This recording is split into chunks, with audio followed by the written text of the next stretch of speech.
ఒక్క నిమిషం కళ్ళు మూసుకుని మన భవిష్యత్తు అచ్చం మనం కోరుకున్నట్లుగానే ఉంటే ఎలా ఉంటుందో ఊహించుకుందాం. అంటే ప్రస్తుతం మన చుట్టూ ఉన్న పరిస్థితులను కొంచెం పక్కన పెట్టి నిజంగా మనం ఏ స్థాయికి చేరాలనుకుంటున్నామో దాన్ని మాత్రమే మనసులో చూద్దాం. యా, ఒక అద్భుతమైన కెరీర్ కావచ్చు, లేదా కావలసినంత ఆర్థిక స్వేచ్ఛ, ప్రశాంతమైన కుటుంబ జీవితం అనుకోండి. ఇవన్నీ కళ్ల ముందు కనిపిస్తుంటే ఎంత బాగుంటుందో కదా. అవును, బేసిక్గా ఇలాంటి జీవితాన్ని కోరుకుని వారెవరుండరు. ఎగ్జాక్ట్లీ. కాని వాస్తవానికి జరిగేదేమిటంటే, మనం ఎంతగానో కోరుకునే ఈ కలలు చాలామంది జీవితాల్లో కేవలం కోరికల స్థాయిలోనే ఆగిపోతాయి కదా. కరెక్ట్. అప్పుడప్పుడు ఆ కోరికల గురించి ఆలోచిస్తారు, ఆ క్షణంలో కొంచెం ఉత్సాహపడతారు, ఆ తర్వాత మళ్ళీ ఉదయం లేవగానే తమ సాధారణ బిజీ లైఫ్లో ఆ ఒత్తిడిలో పడిపోతారు. రైట్. ఇక్కడే అసలు విషయం చాలా ఆసక్తికరంగా మారుతుంది. ప్రపంచవ్యాప్తంగా అత్యంత సక్సెస్ఫుల్ పీపుల్ యాక్చువల్గా ఈ కోరికలను కేవలం ఆలోచనలకే పరిమితం చేయరు. వాటిని ఒక అడుగు ముందుకు తీసుకువెళ్ళి కనిపించేలా చేస్తారన్నమాట. అంటే వాళ్ల విజన్ను విజిబుల్గా మార్చుకుంటారు. ఎలా మార్చుకుంటారు అనేదే ఈరోజు మన ఈ లోతైన విశ్లేషణ, అనగా ఈ డీప్ డైవ్ యొక్క ప్రధాన అంశం. అవును, ఈరోజు మన దగ్గరున్న మూల సమాచారం, ఈ రీసెర్చ్ ఆర్టికల్స్ అన్నీ కూడా ఈ విజన్ బోర్డ్ అనే టెక్నిక్ గురించే మాట్లాడుతున్నాయి. సాధారణంగా విజన్ బోర్డ్ అనగానే ఒక కార్డ్ బోర్డ్ మీద కార్లు, బంగ్లాల బొమ్మలు అంటించుకోవడం అని చాలామంది అనుకుంటారు కదా. అవునండి, కొంతమంది దీన్ని ఏదో మాయాజాలంలాగా లేదా ఒక ఫ్యాంటసీలాగా కొట్టిపారేస్తారు. కాని మన ఈనాటి డీప్ డైవ్ లక్ష్యమేమిటంటే, ఈ విజన్ బోర్డ్ అనేది గాల్లో మేడలు కట్టడం కాదని క్లియర్గా అర్థం చేసుకోవడం. ఖచ్చితంగా. దాని వెనుక ఉన్న అసలైన న్యూరోసైన్స్ ఏమిటి, సైకాలజీ ఎలా పనిచేస్తుంది, బేసిక్గా దాన్ని ఆచరణాత్మకంగా ఎలా ఉపయోగించాలి అనేది మనం డీకోడ్ చేయబోతున్నాం. రైట్. సరే, దీన్ని కొంచెం లోతుగా విడమర్చి చూద్దాం. ముందుగా ఒక సాధారణ సందేహంతో మొదలుపెడదాం. ఎందుకంటే ఒక సామాన్యుడి కోణంలో ఆలోచిస్తే ఇది కొంచెం వింతగా ఉంటుంది. అవును, కలలు కనడం, బొమ్మలు చూసుకోవడం వల్ల జీవితం మారిపోతుందా?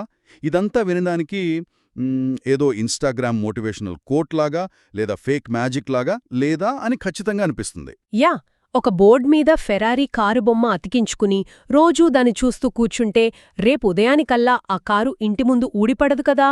ఈ ప్రాసెస్ వెనుకున్న సైన్స్ ఏంటి అని చాలామంది అడుగుతుంటారు. ఎగ్జాక్ట్లీ, నేను కూడా అదే అడుగుబోతున్నాను. ఈ విజన్ బోర్డ్ కాన్సెప్ట్ని లా ఆఫ్ అట్రాక్షన్ పేరుతో ఒక మ్యాజిక్ లాగా భావిస్తారు. మరి మన మూల సమాచారం దీని గురించి ఏం చెబుతోంది? మన ముందున్న సైకలాజికల్ రీసెర్చ్ ప్రకారం చూస్తే ఇది మాత్రం మ్యాజిక్ కాదు, ఇది ప్యూర్ సైన్స్ అని వాళ్ళు స్పష్టంగా చెబుతున్నారు. ఇది పూర్తిగా మన మెదడుకు, మరీ ముఖ్యంగా మన సబ్కాన్షియస్ మైండ్కు మనం ఇచ్చే ఒక ట్రైనింగ్ అనిమాట. ఒక రకమైన మెంటల్ ట్రైనింగ్ అంటారా? అంటే మన ఆలోచనలను మనమే ట్యూన్ చేసుకోవడం. అవును. ఇక్కడ అత్యంత ఆశ్చర్యకరమైన, సైంటిఫిక్గా నిరూపించబడిన విషయం ఒకటుంది. అదేమిటంటే, మన మెదడుకు మనం ఊహించే విషయానికి మరియు వాస్తవానికి మధ్య ఉన్న తేడాను గుర్తించే సామర్థ్యం లేదు. వెయిట్ ఒక్క నిమిషం. మెదడుకు వాస్తవానికి ఊహకు మధ్య తేడా తెలీదా? ఇదెలా సాధ్యం? నిజమే, వినడానికి కొంచెం ఆశ్చర్యంగా ఉంటుంది, కానీ సైంటిఫిక్గా ఇదే ప్రూవ్ అయింది. అంటే ఇప్పుడు నా ముందు టేబుల్ మీద కాఫీ కప్పు లేదు. నేను కళ్ళు మూసుకుని నా ముందు వేడివేడి కాఫీ ఉన్నట్లు, అందులోంచి పొగలొస్తున్నట్లు ఊహించుకుంటే నా మెదడు దాన్ని నిజమే అని నమ్మేస్తుందా? వింతగా అనిపించినా ఇదే 100% నిజం. మీరు అడిగిన కాఫీ కప్పు ఉదాహరణనే తీసుకుందాం. మీరు కళ్ళు మూసుకుని కాఫీని చూస్తున్నట్లు, దాని వాసన పీలుస్తున్నట్లు, దాని తాగుతున్నట్లు ఫీలవుతూ ఊహించుకోండి. ఓకే, ఊహించుకున్నాను. అప్పుడు బ్రెయిన్లో ఏం జరుగుతుంది? నిజంగా కాఫీ తాగినప్పుడు మీ మెదడులోని ఏ న్యూరల్ పాత్వేజ్ అయితే యాక్టివేట్ అవుతాయో, కేవలం ఊహించుకున్నప్పుడు కూడా అవే న్యూరల్ పాత్వేజ్ యాక్టివేట్ అవుతాయి. దీనిపై హార్వర్డ్ యూనివర్సిటీ వాళ్లు ఒక అద్భుతమైన ప్రయోగం చేశారు. అవునా? హార్వర్డ్ ఎక్స్పెరిమెంట్ ఏం చెబుతోంది? వాళ్ళు కొంతమందికి నిజంగా పియానో వాయించడం నేర్పించారు, ఇంకొంతమందిని కేవలం పియానో వాయిస్తున్నట్లు ఊహించుకోమన్నారు. ఆశ్చర్యకరంగా 2 గ్రూపుల మెదడు స్కాన్లలో మోటార్ కార్టెక్స్లో ఒకే రకమైన మార్పులు కనిపించాయి. వావ్, ఇది నిజంగా మైండ్ బ్లోయింగ్ ఫ్యాక్ట్. అంటే ఫిజికల్గా యాక్షన్ చెయ్యకపోయినా మెంటల్ రీహర్సల్ ద్వారా మన బ్రెయిన్ స్ట్రక్చర్ని మనం మార్చగలమన్నమాట. దీన్నే కదా న్యూరోప్లాస్టిసిటీ అని అంటారు. ఎగ్జాక్ట్లీ, అదే న్యూరోప్లాస్టిసిటీ.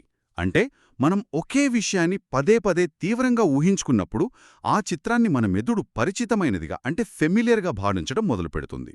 రైట్, అర్థమైంది. కానీ ఇక్కడ నాకొక చిన్న డౌట్ ఉంది. ఒక చిత్రాన్ని పదే పదే చూస్తే మన బ్రెయిన్ దాన్ని ఫెమిలియర్గా ఫీల్ అవుతుంది, ఓకే? కానీ దానివల్ల మనకు బయట ప్రపంచంలో రియల్ లైఫ్లో జరిగే లాభమేంటి? చాలా మంచి ప్రశ్న. ఇక్కడే మన బ్రెయిన్ ఫిల్టరింగ్ సిస్టమ్ అనేది పిక్చర్లోకి వస్తుంది. దీనికి సంబంధించి నాకొక ఐడియా తడుతుంది. నేనొక ఎనాలజీ వాడచ్చా ఇక్కడ? ఖచ్చితంగా చెప్పండి, ఆ ఎనాలజీ ఏంటో విందాం. ఇదెలా ఉంటుందంటే, మనం ఏదైనా ఒక ఎర్ర కారు కొనాలి అని నిర్ణయించుకున్నాం అనుకోండి. అప్పటిదాకా ఆ ఎర్ర కారు మనకు పెద్దగా రోడ్డు మీద కనిపించదు. అవును, మనమంతగా పట్టించుకోము. కానీ ఎప్పుడైతే ఆ కారు కొనాలి అని బలంగా అనుకుంటామో, సడన్గా మనం రోడ్డు మీదకి వెళ్ళగానే ఎక్కడ చూసినా ఎర్ర కార్లే కనిపిస్తాయి. ట్రాఫిక్ సిగ్నల్ దగ్గర, పార్కింగ్లో, పక్క వీధిలో అంతటా అవే కనిపిస్తాయి కదా? కరెక్ట్. అంతకుముందు ఆ కార్లు రోడ్ల మీద లేవా అంటే ఖచ్చితంగా ఉన్నాయి. కానీ మన మెదడు అప్పుడు వాటిని పట్టించుకోలేదు. ఇప్పుడు మన ఫోకస్ మారింది కాబట్టి మన మెదడు వాటిని ఫిల్టర్ చేసి మరీ మనకు చూపిస్తోంది. విజన్ బోర్డు చేసే పని కూడా ఇదేనా? Excellent analogy. మీరు చెప్పిన ఈ ఎర్ర కారు ఉదాహరణను సైకాలజీలో బార్డర్ మీన్ హాఫ్ ఫినామినా లేదా ఫ్రీక్వెన్సీ ఇల్యూజన్ అంటారు. Frequency illusion, okay. దీని వెనుక మన మెదడులో పనిచేసే ఒక అద్భుతమైన సిస్టమ్ ఉంది. దాన్ని రెటిక్యులార్ యాక్టివేటింగ్ సిస్టమ్, షార్ట్గా RAS అంటారు. బేసిక్గా మన చుట్టూ ప్రతిక్షణం కోట్ల కొద్ది ఇన్ఫర్మేషన్ బిట్స్ తిరుగుతూ ఉంటాయి. అంటే శబ్దాలు, దృశ్యాలు, వాసనలు ఇవన్నీ అన్నమాట. అవును, ఇవన్నీ ఒకేసారి ప్రాసెస్ చేస్తే మన మెదడు ఆ ప్రాసెసింగ్ భారాన్ని తట్టుకోలేదు. అందుకే ఈ RAS అనేది ఒక గేట్ కీపర్ లాగా, ఒక ఫిల్టర్ లాగా పనిచేస్తుంది. మనకు ఏది ముఖ్యమో దాన్ని మాత్రమే లోపలికి పంపిస్తుంది. ఓహో, అంటే మన ఫోన్లో స్పామ్ ఫిల్టర్ లాగా పనిచేస్తోందన్నమాట. సరిగ్గా చెప్పారు. మీరు మీ విజన్ బోర్డ్ మీద మీ లక్ష్యాలను పెట్టి రోజూ చూస్తున్నప్పుడు మీరు మీ RASకి ఒక కమాండ్ ఇస్తున్నారన్నమాట. ఇదిగో, ఇది నా లక్ష్యం, ఇది నాకు అత్యంత ముఖ్యమైనది అని చెబుతున్నారు. రైట్. అంటే దీనికి సంబంధించిన ఏ అవకాశం వచ్చినా వెంటనే నాకు చూపించు అని మన మెదడును మనం ప్రోగ్రామ్ చేస్తున్నాం. ఎగ్జాక్ట్లీ. అద్భుతం. అంటే మన మెదడు అనే ఒక సూపర్ కంప్యూటర్కి విజన్ బోర్డ్ ద్వారా మనం ఒక కొత్త కోడింగ్ రాస్తున్నామన్నమాట. సరే, ఇప్పుడు ఈ మెదడు ఎలా పనిచేస్తోంది? ఈ RAS సిస్టమ్ మనకు అవకాశాలను ఎలా ఫిల్టర్ చేసి చూపిస్తుందో స్పష్టంగా అర్థమైంది. మరిప్పుడు ఆ మెదడుకు సరైన సమాచారాన్ని ఎలా ఇవ్వాలి? ఇక్కడే విజన్ బోర్డ్ తయారీలో ఉన్న కీలకమైన స్టెప్స్ వస్తాయి. మనం ఏది పడితే అది బోర్డ్ మీద అంటించేస్తే వర్కౌట్ అవ్వదు. అవును, మెదడు అనే GPSకి కరెక్ట్ డెస్టినేషన్ అడ్రస్ ఇవ్వాలి కదా. అది ఎలాగా? మన మూల సమాచారం స్పష్టంగా చెబుతున్నదేమిటంటే, ముందుగా మనం ఏమీ కావాలనుకుంటున్నామో దానిపై అత్యంత స్పష్టత అంటే క్లారిటీ ఉండాలి. చాలామంది చేసే తప్పేంటంటే వాళ్ల కోరికలు చాలా అస్పష్టంగా ఉంటాయి. అంటే కేవలం నేను బాగా డబ్బు సంపాదించాలి, ధనవంతుణ్ణి కావాలి, లేదా నాకొక మంచి ఉద్యోగం రావాలి అని అనుకోవడం వల్ల పెద్దగా ప్రయోజనం లేదన్నమాట. అవును, అది చాలా వేగ్గా ఉంటుంది. బ్రెయిన్కి అది ఒక క్లియర్ ఇమేజ్ని ఇవ్వదు. ఆ స్పష్టత ఎలా ఉండాలంటే, నాకు ఫలానా స్పెసిఫిక్ కంపెనీలో ప్రాజెక్ట్ మేనేజర్ రోల్ కావాలి, లేదా సముద్రం ఒడ్డున ఓపెన్ బాల్కనీతో ఉన్న ఇలాంటి ఇల్లు కావాలి అని ఒక పక్కా ఇమేజ్ ఉండాలి కదా. సరిగ్గా చెప్పారు. ఎందుకంటే ఆ స్పష్టతే కదా మనమిందాక మాట్లాడుకున్న RAS సిస్టమ్కి సరైన ఇన్పుట్ ఇచ్చేది. ధనవంతుణ్ణి కావాలి అనేది ఒక భావన మాత్రమే, దానికి ఒక రూపం లేదు. రైట్. కానీ ఆ ఫలానా జాబ్ లేదా ఆ ఫలానా ఇల్లు అన్నప్పుడు దానికొక విజువల్ రూపం వస్తుంది. ఇక్కడ మన ఆర్టికల్స్ ఒక అత్యంత శక్తివంతమైన పాయింట్ని లేవనెత్తుతున్నాయి. ఈ బొమ్మలన్నీ కేవలం మీ కళ్లకు మాత్రమే కాదు, మీ భావోద్వేగాలకు కనెక్ట్ అవ్వాలి. భావోద్వేగాలకు అంటే ఎమోషన్స్ను కూడా మిక్స్ చేయాలంటారా? అవును. సైకలాజికల్గా చెప్పాలంటే ఎమోషన్ అనేది మన మెదడులోని అమిగ్డాలాను ట్రిగ్గర్ చేస్తుంది. ఒక ఆలోచనకు ఎమోషన్ తోడైతే ఆ మెమరీ లేదా ఆ నమ్మకం మెదడులో చాలా బలంగా ముద్రించుకుపోతుంది. ఓ, అర్థమైంది. అంటే ఆ బొమ్మలను చూసినప్పుడు కేవలం ఇది నా లక్ష్యం, నేను ఇది సాధించాలి అని మెకానికల్గా అనుకోవడం కాకుండా దాన్ని చూసినప్పుడు మనలో ఒక రకమైన ఫీలింగ్ కలగాలన్నమాట. Correct. Feeling is the secret అంటారు కదా, అదే ఇక్కడ పనిచేస్తోంది. ఇక్కడ నాకొక ఫేమస్ స్టోరీ గుర్తొస్తోంది. హాలీవుడ్ యాక్టర్ జిమ్ క్యారీ కథ చాలామందికి తెలిసే ఉంటుంది. అతను ఇంకా ఇండస్ట్రీలో స్ట్రగల్ అవుతున్న రోజుల్లో ఒక పనిచేశాడు. యా $10 మిలియన్ చెక్ రాసుకున్నాడు అదే కదా? అవును, ఎగ్జాక్ట్లీ. తన దగ్గర కనీసం తినడానికి డబ్బులు లేని టైంలో ఒక $10 మిలియన్ చెక్ని తనకు తాను రాసుకున్నాడట. యాక్టింగ్ సర్వీసెస్ రెండర్డ్ అని రాసి డేట్ వేసి తన పర్సులో పెట్టుకున్నాడట. అది నిజంగా ఒక గ్రేట్ ఎగ్జాంపుల్ అండి. రోజూ ఆ చెక్ చూసుకుంటూ తాను అప్పటికే పెద్ద స్టార్ అయిపోయినట్లు, లక్షలాది మంది తన యాక్టింగ్కి నవ్వుతున్నట్లు ఫీల్ అయ్యేవాడట. ఇక్కడ పాయింట్ ఏంటంటే అతను కేవలం ఆ కాగితాన్ని చూడలేదు, ఆ సక్సెస్ తాలూకు ఎమోషన్ని కూడా ఫీల్ అయ్యాడు. అవును, జిమ్ క్యారీ స్టోరీ అనేది విజన్ బోర్డ్ కాన్సెప్ట్కి ఒక పర్ఫెక్ట్ ఎగ్జాంపుల్. మన నమ్మకమనేది ఎప్పుడూ భావోద్వేగాల ద్వారానే బలపడుతుంది. కేవలం ఒక లక్ష్యాన్ని కాగితం మీద రాసుకుంటే అది మెదడుకొక డేటా పాయింట్ మాత్రమే. అంతే కదా, జస్ట్ ఒక ఇంక్ మార్క్ లాగా. యా, కానీ దానికి సంబంధించిన చిత్రాన్ని చూసినప్పుడు అది మీలో ఒక ఆనందాన్ని, ఒక రకమైన గర్వాన్ని, ఉత్సాహాన్ని నింపుతుంది. అందుకే ఈ చిత్రాలన్నింటినీ ఒకే చోట చేర్చాలి. అంటే ఒక బోర్డ్ లాగా తయారు చేసుకోవాలి అంటారు. అవును, అది నీ గదిలో ఒక భౌతికమైన కార్డ్బోర్డ్ కావచ్చు, లేదా మీరు రోజూ 100 సార్లు చూసే మీ మొబైల్ ఫోన్ వాల్పేపర్ కావచ్చు. ఇక్కడ అత్యంత కీలకమైన విషయం విజిబిలిటీ. అంటే రోజుకోసారి ఉదయం లేవగానే దాన్ని చూసి హమ్మయ్యా ఈ రోజు నా కోట అయిపోయింది అని వదిలేయడమేనా, లేక దాన్ని చూసే విధానంలో కూడా ఏదైనా పద్ధతుందా? ఇక్కడే చాలామంది ఫెయిల్ అవుతారు. దీన్ని హ్యాబిచ్యుయేషన్ అంటారు. హ్యాబిచ్యుయేషన్ అంటే అలవాటు పడిపోవడమనా? కరెక్ట్.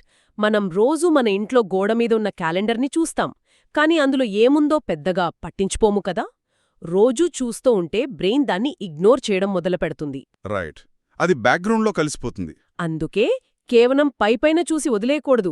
రోజూ ఒక 2 నిమిషాలు కేటాయించి ఆ బోర్డు ముందు నిలబడి ఆ లక్ష్యం అప్పటికే నెరవేరినట్లుగా మీ బ్రెయిన్ని ట్రిక్ చేయాలి. ట్రిక్ చేయాలా? అంటే నిజంగా జరిగినట్లు ఫీల్ అవ్వాలన్నమాట.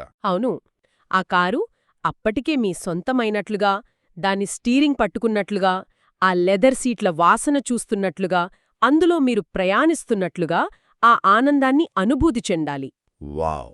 మీ సబ్కాన్షియస్ మైండ్కి భాష అర్థం కాదు. దానికి తెలిసింది కేవలం చిత్రాలు, భావోద్వేగాలు మాత్రమే.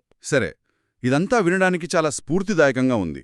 చిత్రాలను చూడటం, ఆనందాన్ని అనుభూతి చెందటం, మన మెదడులోని RASను ప్రోగ్రామ్ చేయడం వరకు అంతా పర్ఫెక్ట్. కానీ ఇక్కడ ఒక పెద్ద సమస్య ఉంది. నేను ఈ పాయింట్ని కొంచెం గట్టిగా అడగాలనుకుంటున్నాను. చాలామంది ఈ విజన్ బోర్డ్ను ఒక షార్ట్కట్ లాగా భావిస్తారు కదా. అవును, అది చాలా పెద్ద అపోహ. ఆ బొమ్మలు చూస్తూ కూర్చుంటే చాలు, పాజిటివ్గా ఆలోచిస్తే చాలు, విశ్వమంతా ఏకమై ఆ కార్ని తీసుకొచ్చి మన ఇంటి ముందు పార్క్ చేస్తుందని ఒక భ్రమలో బతుకుతుంటారు. యా, ద సీక్రెట్ బుక్ చదివి చాలామంది ఇలాగే అనుకున్నారు. జిమ్ క్యారీ కేవలం చెక్ రాసుకుని సోఫాలో పడుకోలేదు గదా. రాత్రింబవ్వళ్ళు ఆడిషన్స్కి వెళ్ళాడు, కష్టపడ్డాడు. ఆచరణ లేనిదే ఇదంతా వృధానే కదా. ఆచరణ లేకుండా కేవలం నమ్మకంతో ఏమైనా సాధించగలమా అసలు? మీరు చాలా అద్భుతమైన పాయింట్ని రేజ్ చేశారు. మన డీప్ డైవ్లోని అత్యంత కీలకమైన వాస్తవం కూడా ఇదే. మేనిఫెస్టేషన్ అంటే మ్యాజిక్ కాదు. రైట్. విజన్ బోర్డ్ అనేది ఎప్పటికీ ఒక షార్ట్ కట్ కాదు. అది ఒక దిశానిర్దేశం చేసే కంపాస్ మాత్రమే. అది మీకు ఎక్కడికెళ్లాలో రూట్ మార్పిస్తుంది. కానీ ఆ దారిలో కారు నడపాల్సింది, పెట్రోల్ కొట్టించాల్సింది ఖచ్చితంగా మనమే. ఎగ్జాక్ట్లీ. ఆచరణ లేని విజన్ బోర్డ్ కేవలం మీ గదిని అందంగా మార్చే ఒక వాల్ పోస్టర్తో సమానం. దానికి మించిన విలువ దానికి లేదు. అవును, మరి అలాంటప్పుడు ఈ విజన్ బోర్డు వల్ల మన ఆచరణలో ఎలాంటి మార్పొస్తుంది? అంటే పని చెయ్యాలి అని అందరికీ తెలుసు, కానీ ఈ విజువలైజేషన్ వల్ల ఆ పని చేసే ప్రాసెస్లో మనకు తెలియకుండానే జరిగే మార్పేంటి? ఇది చాలా లోతైన సైకలాజికల్ షిఫ్ట్ అండి. మీరు ప్రతిరోజూ ఆ లక్ష్యాలను భావోద్వేగంతో చూస్తున్నప్పుడు మీ మెదడు వాటిని టాప్ ప్రయారిటీగా గుర్తిస్తుంది. ఓకే. అప్పుడు మీ రోజువారీ నిర్ణయాలు ఆటోమేటిక్గా మారడం మొదలవుతాయి. ఉదాహరణకు, మీరు రాత్రి పడుకునే ముందు పనికిరాని సోషల్ మీడియా రీల్స్ చూస్తూ టైం వేస్ట్ చేయబోతున్నారనుకోండి. ఆహా, ఇది అందరికీ జరిగేదే. అప్పుడు మీ కళ్ల ముందున్న విజన్ బోర్డు కనిపిస్తుంది. వెంటనే మీ మెదడు ఒక క్యాలిక్యులేషన్ వేస్తుంది.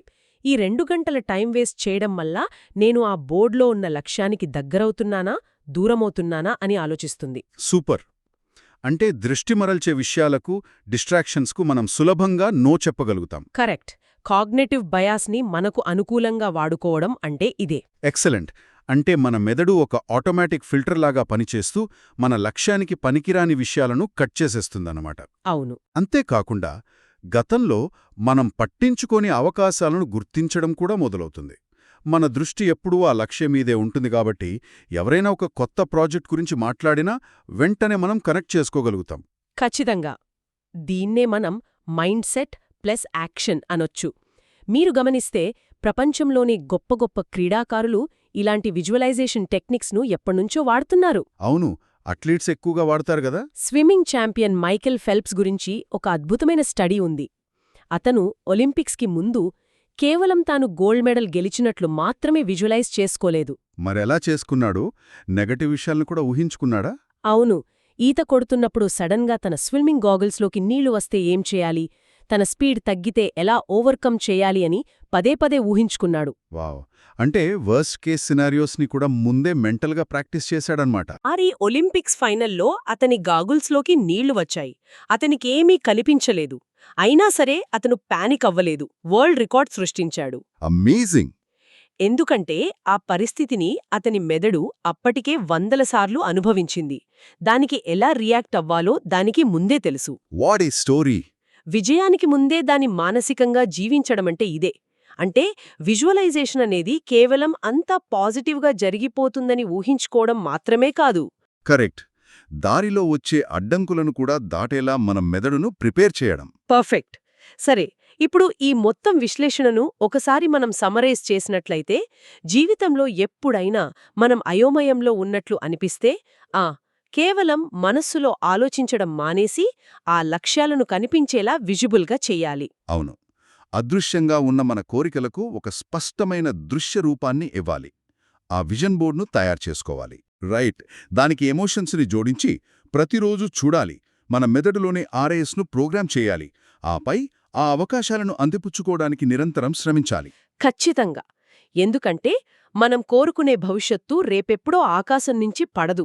ఈరోజు మనం దేనిపై ఫోకస్ చేస్తున్నాం, దేనికోసం పనిచేస్తున్నాం అనే దానిపైనే ఆధారపడి ఉంటుంది కదా. 100% కరెక్ట్ అండి. చూడటం, బలంగా నమ్మడం మరియు ఆచరించటం, ఈ 3 కలిస్తేనే మన కలలు నిజమవుతాయి.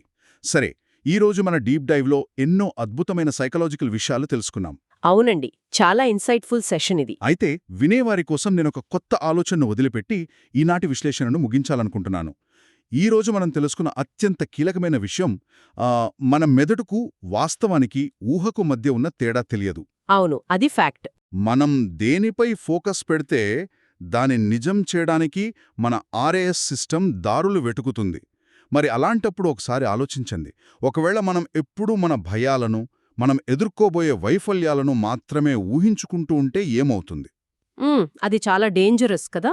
నాకు ఆ ఉద్యోగం రాదేమో, నా బిజినెస్ లాస్ అవుతుందేమో, నా ఆరోగ్యం పాడవుతుందేమో అని పదే పదే భయపడుతుంటే మనకు తెలియకుండానే మన మనస్సులో ఒక అదృశ్యమైన ఫియర్ బోర్డును సృష్టించుకుంటున్నామా? బాబోయ్, ఆలోచిస్తుంటేనే భయంగా ఉంది. కాని అది నిజమే కదా. అవును. పాజిటివ్ విషయాలను ఎలాగైతే మన మెదడు ఫిల్టర్ చేసి నిజం చేస్తుందో, మనం పదే పదే ఊహించుకునే నిరంతర భయాలను కూడా అది అలాగే నిజం చేస్తుందేమో కదా. మన వైఫల్యాలకు మనమే మార్గం సుగమం చేసుకుంటున్నామా? ఇది ఖచ్చితంగా అందరూ ఆలోచించాల్సిన విషయం. ఈ రోజు నుంచే మీ మైండ్లో విజన్ బోర్డుందో లేక ఈ ఫియర్ బోర్డుందో చెక్ చేసుకోండి. దీని గురించి కాస్త లోతుగా ఆలోచించండి. మరి ఇంకొక ఆసక్తికరమైన అంశంతో తదుపరి విశ్లేషణలో కలుద్దాం.